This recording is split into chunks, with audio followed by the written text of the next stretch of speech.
आगे पूजवा आगे प्रीतिया आगे बरातिया आइले के आगे मैया बजवा नहीं लेल के बाबा डीजबो नहीं लेल के सब बुझाए कंजूस है कि सब पैसा अपना घरा में रख के ले है ये कुछ कही नहीं गे कही नहीं।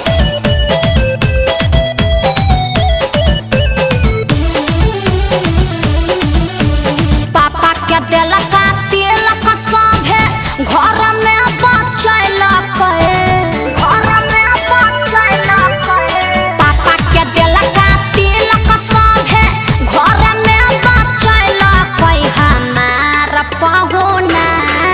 हमार पहुना डीजे बजा बनैलक हमार पहुना डीजे बजा बनैलक नवादा जिला के इज्जत सब है माटी में मिलैलक नवादा जिला के इज्जत सब है माटी में मिलैलक हमार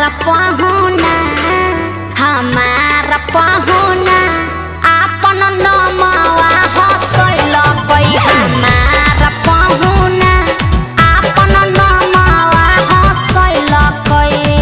हाँ दूध तेरी के। हेलो हेलो अरे कहाँ रखनी बे? अरे बहन के गड़िया पंचर ना हो गलन रे। आय रे तो सारा सब चीज छत बात गाड़ी सुने में बे। अबे जल्दी आहिन रे। बस आ गलियो रे नजदीक में हिन रे आ गलियो। बहिन ई सब कौची कर ले रे भाई मुड़िया उड़िया ढूंढ ले यार ले। अरे रे बंद कर। की होले रे? अरे बजा ही नहीं अमिता सिक वाला नहीं का गान माबे।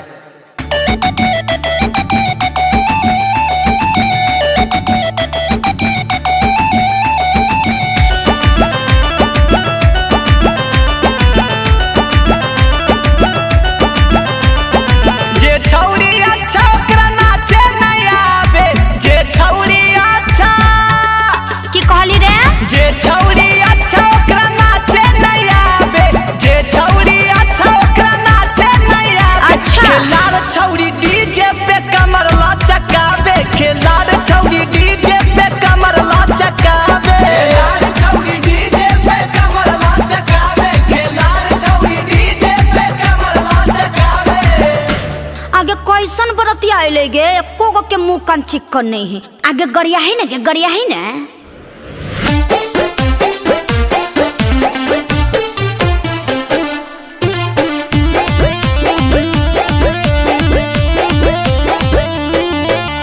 हम मंगाया मोटका मोटका छोटका काहे आइली रे हम मंगाया मोटका मोटका छोटका काहे आइली रे हेरे छोटका काहे आइली रे मार बहु सबके हरिये हरिये सबके नाम हंसैली रे मार बहु सबके हरिये हरिये सबके नाम हंसैली रे मार बहु सबके हरिये हरिये। अच्छा मना लियो कि हम पातर दुबरी है शंकर मोटा हम नहीं चलता हरे दौड़ते सुने सुने रे यार छौरी खोजो हई मोटा भतार सुने सुने रे यार छौरी खोजो हई मोटा भतार सुने सुने रे यार आज लग जाइतहु सबके जोगाड़ सुने सुने रे यार छौरी खोजो हई मोटा भतार। अरे चल चल चल बीजे होलै बे चल जल्दी।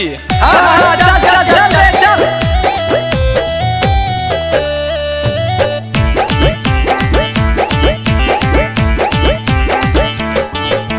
पुड़िया कम कम खाना बरतिया पुड़िया है बड़ी महंगा जी पुड़िया कम कम खाना बरतिया पुड़िया है बड़ी महंगा जी अरे पुड़िया है बड़ी महंगा जी अब बहन खातिर गिफ्ट देंगे लेते आना लहंगा जी बहन खातिर गिफ्ट देंगे लेते आना लहंगा जी। ए साली जी क्या है? खाना पीना तो बहुत हो गया हाँ? थोड़ा सा मस्ती भी होना चाहिए। मस्ती का है?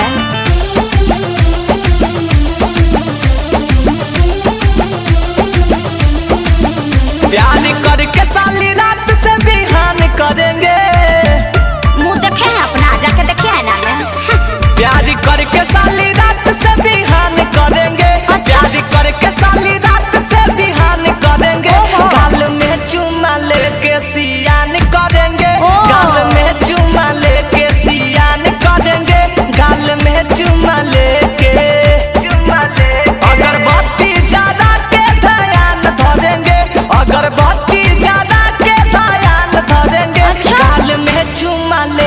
सियान करेंगे, गाल में चुमा लेके सियान करेंगे, गाल में चुमा लेके। तो अपना छोटकी बहनिया को कर दीजिए ना सियान।